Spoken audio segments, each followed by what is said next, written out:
टीचे टोपण काढण्यासाठी हातात पाने घेतले. मी आणि शिवंश निघालो शेताकडे. पळापळीच्या जीवनामध्ये आपल्याला पैसे कमवायचे आहेत, तर दुग्ध व्यवसाय आणि शेती व्यवसाय हा पण त्याला उत्तम पर्याय आहे. त्यामुळे हॉटेलच्या व्यवसायाबरोबर ह्या 2 व्यवसायाकडे पण आपलं पुरेपूर लक्ष असतं.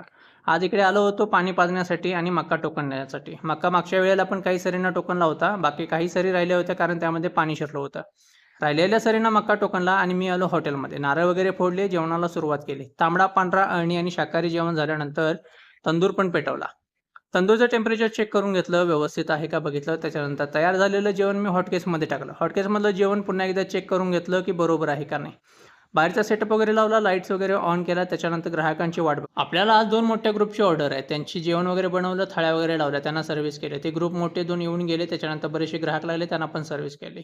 हॉटेल बंद झाल्यानंतर बोक्याला खायला घातलं, त्याला बाय-बाय केलं. आणखीन मग हॉटेल बंद केलं. तर आजचा मिनी व्लॉग मी इथे संपवतोय. भेटू उद्या एका नवीन मिनी व्लॉगमध्ये. आवडला असेल तर लाईक, शेअर आणि सबस्क्राईब